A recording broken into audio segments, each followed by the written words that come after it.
Nos destaques do Panorama CBN de hoje, eu te conto que depois de banho-maria, Conselho de Administração da Petrobras aprova a nomeação de Caio Mário Paz de Andrade para ser o novo presidente da estatal. No caso do gabinete paralelo do MEC, novas informações mostram que o ex-ministro da Educação Milton Ribeiro tentou emplacar um pastor para trabalhar no ministério. E tem novidades sobre o caso da atriz Clara Castanho. O Ministério Público de São Paulo pediu que a polícia investigue uma suposta violação de sigilo profissional da enfermeira que vazou informações dela. Panorama CBN. Olá para você que está ouvindo o Panorama CBN. Eu sou a Juliana Prado e vou te contar em menos de 30 minutos tudo o que foi notícia nesta segunda-feira, dia 27 de junho de 2022.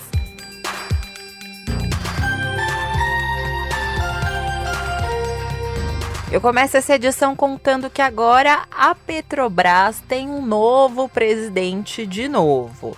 Ele ainda não tomou posse, mas está a caminho disso, porque hoje o Conselho de Administração da Petrobras aprovou a nomeação de Caio Mário Paz de Andrade como conselheiro e, com isso, elegeu ele como novo presidente da estatal.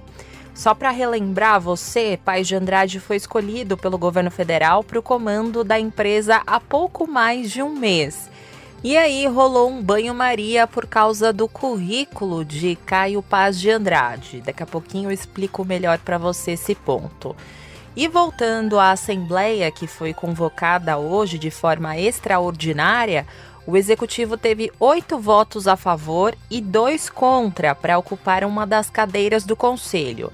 E ele teve 7 votos a favor e 3 contra para assumir a presidência. Em comunicado, a Petrobras informou que Paz de Andrade vai ter um mandato como presidente até abril do ano que vem.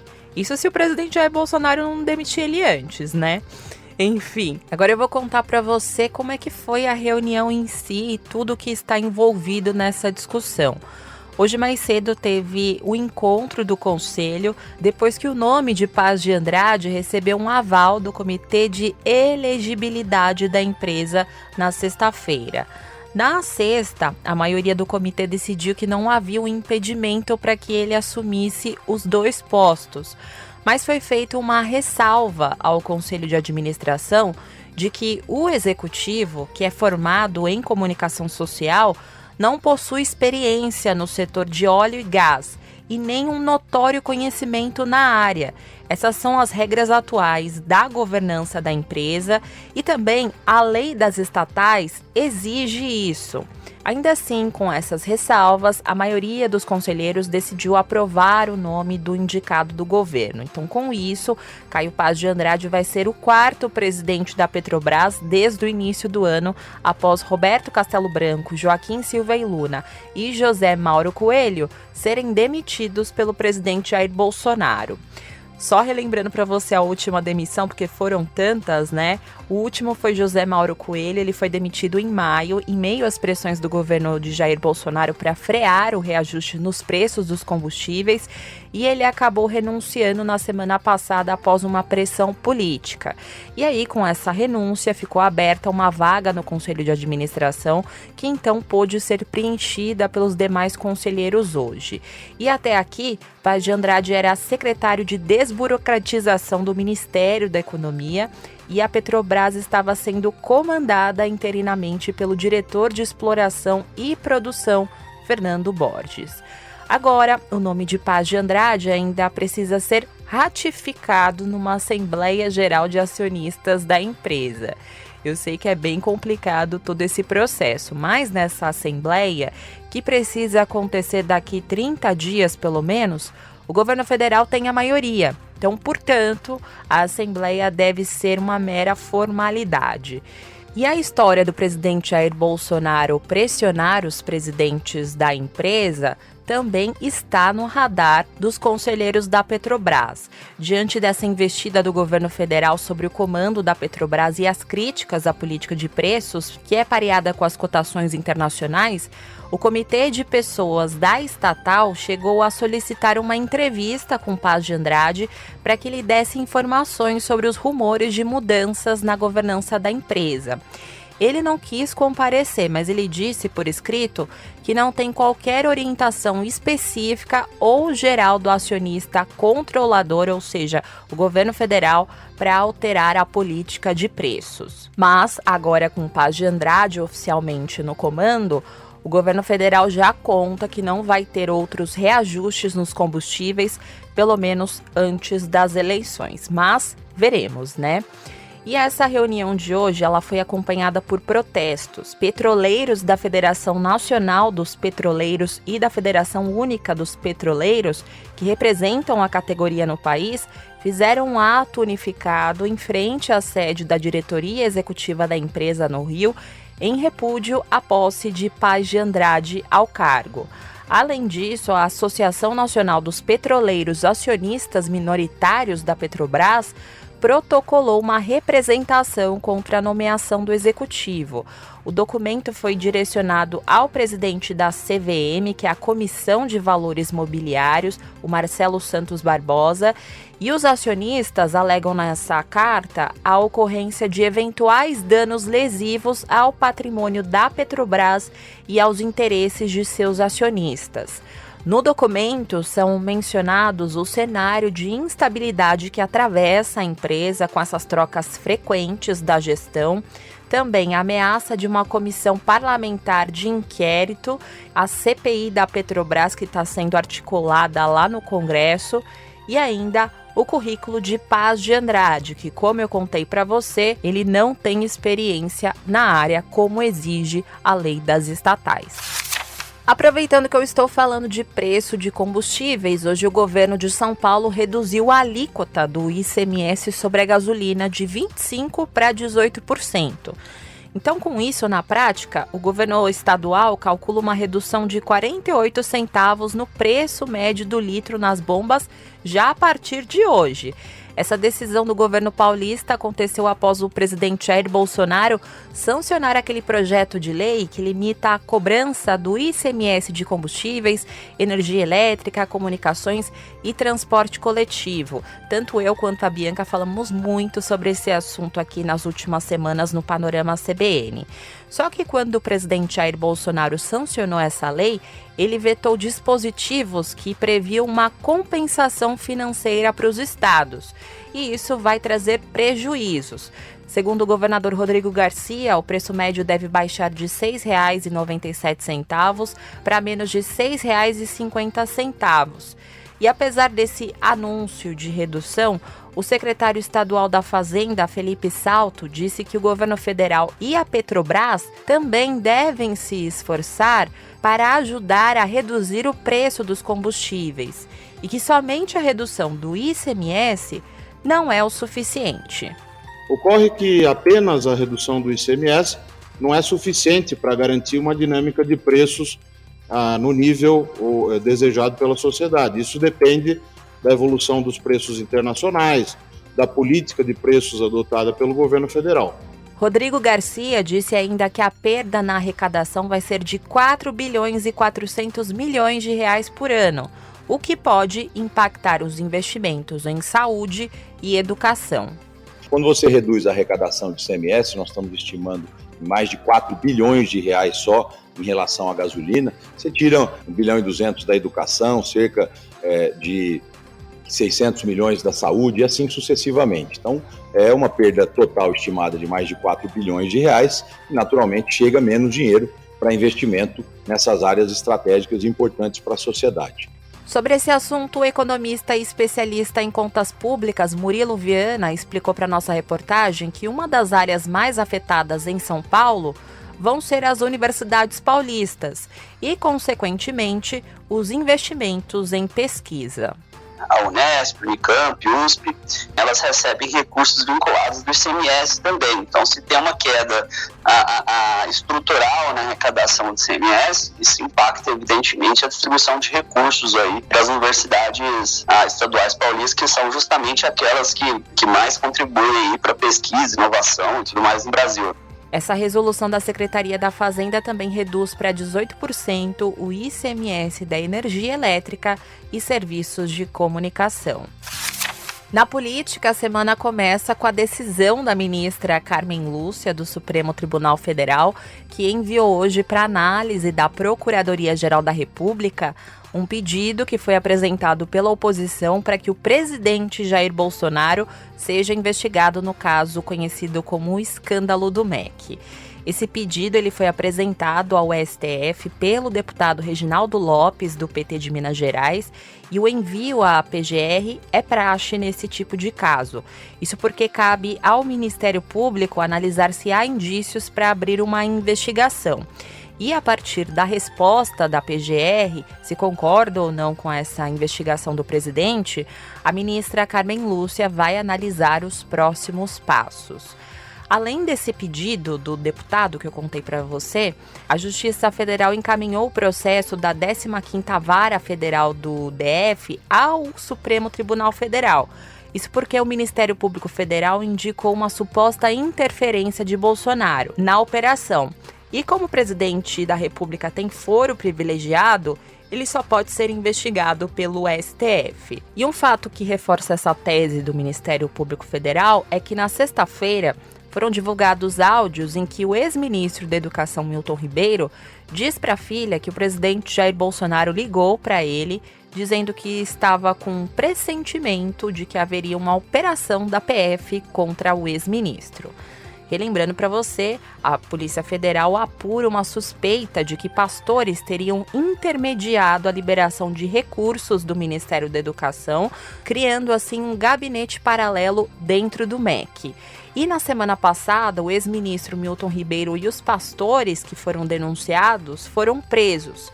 Só que um dia depois, eles foram soltos. E hoje também teve mais novidades sobre esse caso, que está pressionando o governo. Servidores do Ministério da Educação informaram à Controladoria Geral da União que o ex-ministro da Educação, Milton Ribeiro, recebia com frequência o pastor Arilton Moura em seu gabinete. Esses encontros, segundo os servidores, aconteciam também na casa do ex-ministro. Segundo os relatos dos servidores, Milton Ribeiro também autorizou que Arilton Moura pudesse viajar em um avião da Força Aérea Brasileira. E um dos servidores do MEC, Albério Rodrigues, que era assessor do Ministério da Educação, disse que um dos momentos de maior risco para a imagem do MEC foi quando Milton Ribeiro tentou dar um cargo a Arilton Moura no Ministério. E em maio, o atual ministro da Educação, Vitor Godoy, que na gestão de Milton Ribeiro era secretário executivo, ou seja, o número 2 do ex-ministro, publicou uma nota oficial dizendo que após a indicação de Arilton Moura ter sido negada pela Casa Civil, o então ministro indicou Luciano Mussi para assumir essa função que seria do pastor. Só que Luciano Mussi também foi alvo da operação da PF na semana passada. Essas informações que eu contei para você foram inseridas no inquérito que apura supostas irregularidades na distribuição de verba do MEC. A Polícia Federal e o Ministério Público Federal usam trechos dessa apuração da CGU para defender na Justiça a necessidade de medidas de investigação. Enquanto isso, na parte política, a oposição no Senado conseguiu 28 assinaturas de apoio à CPI do MEC. Isso significa que é uma a mais do que o mínimo necessário para que a investigação possa ser protocolada na casa. Mas os senadores vão aguardar até amanhã para tentar alcançar 30 assinaturas, impedindo que a CPI corra um risco de ser derrubada com a retirada de assinaturas da lista. Isso porque o governo atua nos bastidores para conseguir retirar esses nomes. E se o governo conseguir hoje derrubar 2 nomes, por exemplo, o pedido de investigação não poderia ser protocolado. Então, por isso, o objetivo agora é aumentar essa lista de apoio. Sobre esse assunto, hoje o vice-presidente da República, Hamilton Mourão, avaliou que não acredita que o caso terá impacto na campanha de reeleição do presidente Bolsonaro. Mourão disse também que acredita que uma eventual CPI do MEC vai ter dificuldades para avançar no Senado em função do período eleitoral. Eu julgo que não, né? Até porque ela durou pouco tempo, foi algo, na minha visão, tanto quanto apressado, uma decisão talvez não fosse a melhor, né? Colocar uma prisão preventiva ainda com indícios fracos de prováveis crimes. Acho complicado, porque está todo mundo pensando em eleição, né? Mas aí 3 meses tem essa eleição, então acho que falta tempo para isso aí progredir. Acho também que não vai para frente. Se essa CPI for mesmo protocolada amanhã, o próximo passo é a decisão do presidente do Senado, Rodrigo Pacheco, dar ou não andamento nesse processo. Eu trago para você agora atualizações sobre o caso da atriz Clara Castanho. Para você que está perdido, eu vou contextualizar rapidamente esse caso que é horrível. No sábado, a atriz Clara Castanho publicou um relato nas redes sociais e revelou que foi estuprada, depois ela engravidou e decidiu entregar o bebê diretamente para adoção. Tudo isso de forma legal. E ela só revelou tudo isso após os fatos serem divulgados ao público contra a vontade dela. Essa informação saiu do hospital onde ela estava internada e foi publicada por um jornalista. Hoje, o Ministério Público de São Paulo pediu que a polícia investigue a suposta violação de sigilo profissional da enfermeira que vazou essas informações da atriz Clara Castanho. A Promotoria de Justiça da Infância de Santo André informou que todo o procedimento de entrega do recém-nascido para adoção seguiu o trâmite previsto no Estatuto da Criança e do Adolescente e que outras medidas eventualmente adotadas pelo Ministério Público vão ficar sob sigilo. Já os Conselhos Regional e Federal de Enfermagem anunciaram ontem que estão investigando esse caso e a enfermeira responsável pela divulgação dessas informações pode perder o registro profissional. Em nota, o Conselho Federal ressaltou que casos assim devem ser rigorosamente punidos para que não se repitam. E da mesma forma, devem ser execrados comunicadores que deturpam a função social do jornalismo para destruir a vida das pessoas. O Hospital Brasil de Santo André, na Grande São Paulo, onde Clara Castanho deu à luz a esse bebê, informou ontem que abriu uma sindicância interna para investigar essa denúncia. Agora eu vou falar sobre Covid-19 porque a doença continua circulando por aí e mesmo com a vacina não dá para bobear. E por que eu estou falando isso? Porque muitos pacientes estão apresentando a chamada Covid longa. E hoje foi divulgada uma pesquisa em relação a isso que mostra que 73% dos pacientes recuperados da Covid apresentam perda de memória. E a maioria é composta por mulheres. E esse levantamento ele foi feito com 614 pacientes da rede Sara em Brasília. E em média, os pacientes tinham 47 anos de idade e têm ensino superior. E a coordenadora da pesquisa foi a neurocientista Luciana Braga, que é presidente da rede Sara. Ela contou para nossa reportagem que decidiu fazer esse levantamento após observar um aumento na procura na unidade por tratamento de falta de memória por parte de pessoas que tiveram um diagnóstico positivo recente para o coronavírus.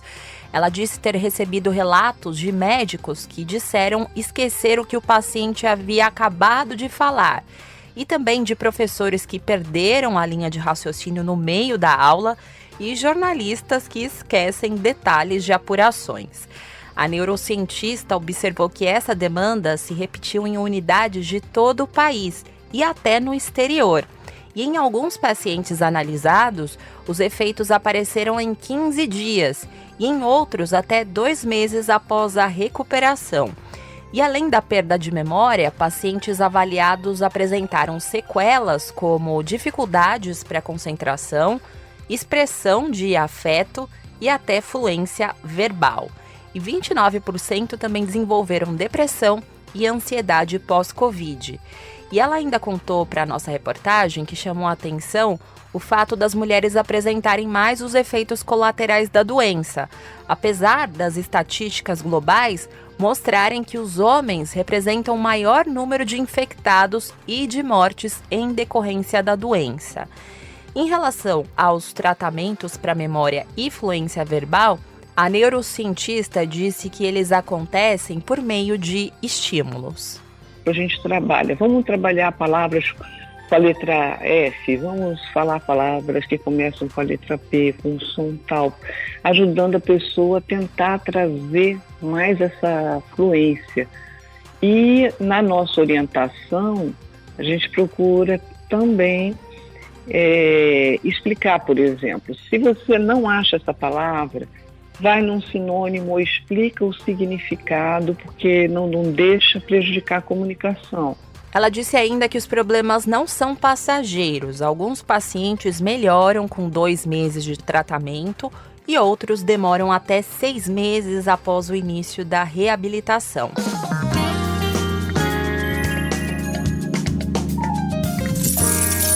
No mercado financeiro, a Bolsa de Valores de São Paulo encerrou o dia de hoje em alta de 2,2% aos 100.845 pontos.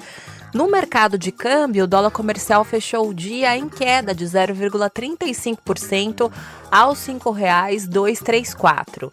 Já o euro terminou com uma desvalorização de 0,10% aos R$ 5,539.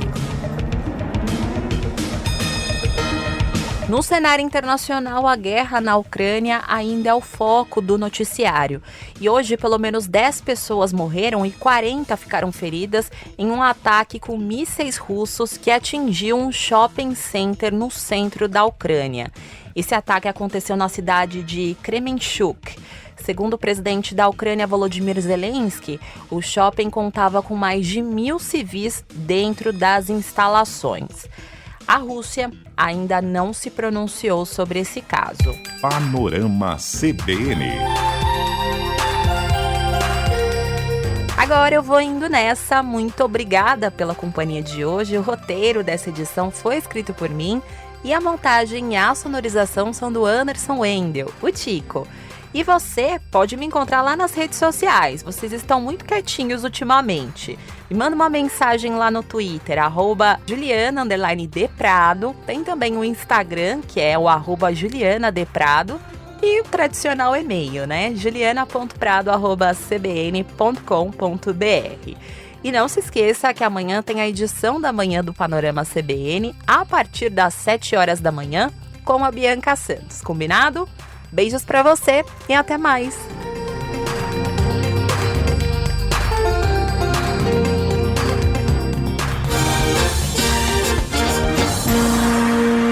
Panorama CBN. As principais notícias do dia em menos de meia hora.